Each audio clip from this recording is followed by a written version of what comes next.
जागरण exclusive दास्तान खौफ की भूत वाला टोटका। छत्तीसगढ़ की राजधानी रायपुर में जनार्दन गुप्ता का परिवार रहता है।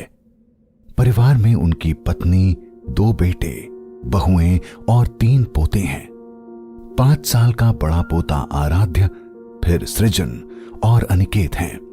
जनार्दन जी के पास हालांकि बहुत सी किताबों का संग्रह है, फिर भी साहित्य और किताबों के इस कलेक्शन में आए दिन कोई न कोई एक नई किताब जुड़ जाती है।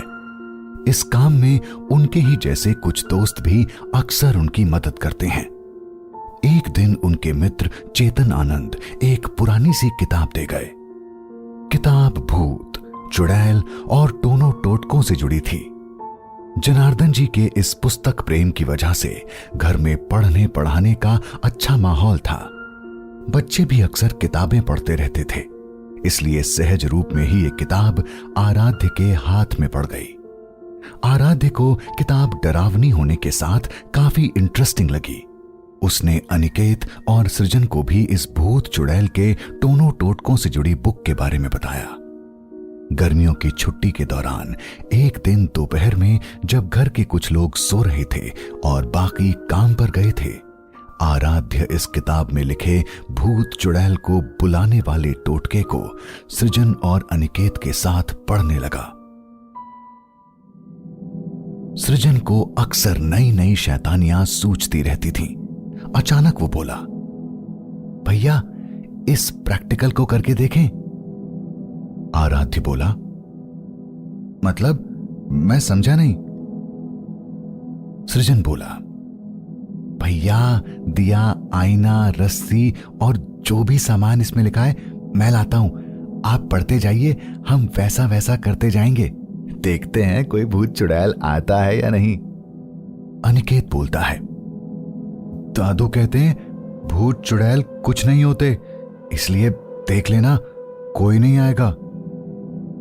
आराध्य सृजन से कहता है, जाओ तुम सब लेकर आओ, देखते हैं फिर क्या होता है। सृजन पूजा घर से एक जलता हुआ दिया, एक रस्सी और एक आईना ले आता है। आराध्य पढ़ना शुरू करता है। सबसे पहले आईने के सामने जलता हुआ दिया रखो, रस्सी जलाओ और नीचे लिखे मंत्र को 5 बार पढ़ो। सृजन आईने के सामने रस्सी जलाने लगता है और आराध्य मंत्र पढ़ता जाता है। पूरे 5 बार मंत्र पढ़ने के बाद वो चुप हो जाता है। इसके आगे वाले पेज पर भूत चुड़ैल को वापस भेजने का टोटका लिखा था, लेकिन आराध्य ने देखा कि वो पेज फटा हुआ था। आराध्य बोला, अब क्या करें, आगे वाला पेज तो फटा है। अनिकेत बोला, भैया आगे वाले पेज की तो जरूरत तब पड़ेगी जब भूत आएगा, भूत तो आया ही नहीं। सृजन बोला, हां दादाजी सही कहते हैं, भूत चुड़ैल इस दुनिया में नहीं होते। आराध्य बोला, हे भगवान, मैं तो डर ही गया था। इसके बाद सृजन दिया को पूजा घर में और आईने को उसकी जगह पर रखाता है। शाम को आराध्य की मां जब पूजा घर में जाती है तो दिए में और तेल डाल देती है, जिससे दिया रात भर जलता रहे। इसके बाद उसी रात 3 बजे मौसम अचानक बदल जाता है। बहुत तेज आंधी तूफान चलता है, तेज बारिश होने लगती है और लाइट भी गुल हो जाती है। इसी बीच पूजा घर में रखा दिया अपने आप बुझ जाता है और जो आईना सृजन टोटके में इस्तेमाल के लिए ले गया था वो तेज आवाज के साथ टूट जाता है। घर में कुछ लोगों की नींद भी खुल जाती है, मगर बिस्तर से कोई उठता नहीं। सुबह आराध्य की मां को पूजा घर का दिया बुझा मिलता है। जनार्दन जैसे ही ड्राइंग रूम में आते हैं वो देखते हैं कि रात को जो आईना सही सलामत था वो टूटकर बिखर चुका है। गौर से देखने पर उनका ध्यान जाता है कि आईने के आसपास कुछ खून के कतरों के निशान भी हैं। उन्हें चिंता होती है। वो घर के हर सदस्य से पूछते हैं कि कहीं उन्हें कांच तो नहीं लग गया, मगर जनार्दन जी को बड़ा अचंभा होता है। जब कांच किसी को लगा नहीं तो फिर खून के निशान आए कहां से? इसके बाद उनके घर में कुछ अजीब सी घटनाएं होने लगती हैं।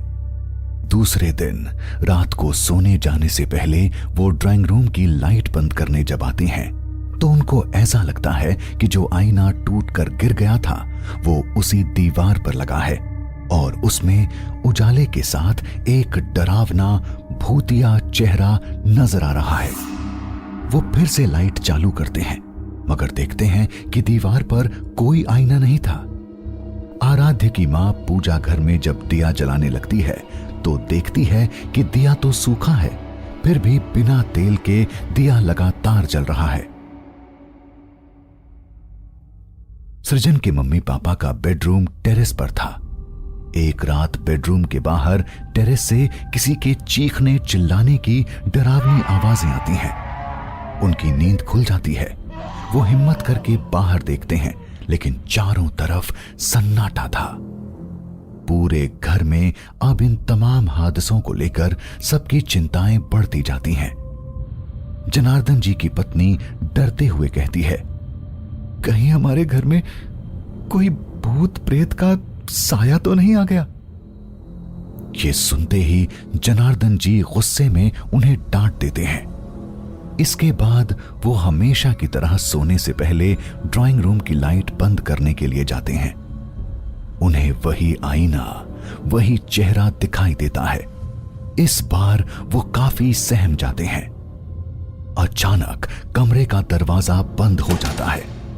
अंदर से खोलो खोलो चिल्लाते हैं मगर बाहर किसी को कोई भी आवाज सुनाई नहीं देती। उसके बाद पूरे कमरे में धुआं धुआं नजर आता है। पर्दे के पीछे एक भयानक पंजे वाला डरावना चेहरा उनके सामने आ जाता है। इसके बाद एक भयंकर सी आवाज आती है, तुम्हारे पोतों ने इस घर में मुझे बुला तो लिया है मगर अब मैं यहीं रहूंगा, क्योंकि वो देखो जिस किताब से टोटका करके मुझे बुलाया है उसका अगला पेज है ही नहीं। जनार्दन जी जो देख सुन रहे थे उस पर यकीन करना मुश्किल था। वो डर के मारे पसीना पसीना हो जाते हैं। गले से आवाज तक नहीं निकलती। फिर भी हिम्मत करके टेबल पर पड़ी एक धार्मिक किताब उठाते हैं जिसके कवर पर प्रभु हनुमान जी का चित्र था। उस चित्र को भूत के सामने करते हुए हनुमान चालीसा पढ़ते जाते हैं। कुछ ही पलों में कमरे से सब कुछ धुआं धुआं हो जाता है और दरवाजे अपने आप खुल जाते हैं। इसके बाद सब बच्चों को बुलाकर वो पूछते हैं कि उन्होंने क्या क्या किया। डरे सहमे बच्चे सब कुछ बताते हैं। उनके साथ कुछ देर पहले हुए हादसे के बारे में वो पूरे परिवार को बता देते हैं। फिर उस रात किसी को नींद नहीं आती। बस इसी उधेड़-बुन में सब लग जाते हैं कि इस मुसीबत से कैसे पीछा छुड़ाया जाए।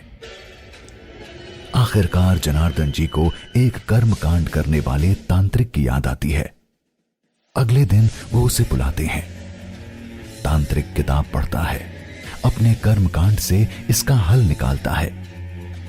वो रस्सी, दिया, आईना मंगवाता है और भूत को बुलाने वाली प्रक्रिया के साथ मंत्र पढ़ता जाता है। लेकिन इस बार वो मंत्र उल्टे पढ़ता है। अचानक तेज रोशनी होती है और कुछ देर बाद अंधेरा सा छा जाता है। इस अंधेरे में सबको बहुत तेज चीखें सुनाई देती हैं और आईना जोरदार आवाज के साथ चटक जाता है। लाइट वापस आ जाती है। कमरे में अब उजाला था, लेकिन सबके चेहरों पर दहशत अभी भी कायम थी। तांत्रिक कहता है, मैंने अपना काम बखूबी कर दिया है। अब आप लोगों को डरने की जरूरत नहीं है।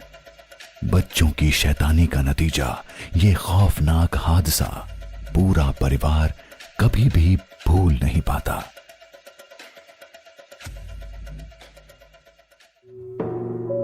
भूत वाला टोटका। कहानी प्रकाश गुप्ता। नैरेटेड बाय आशीष भंडारी।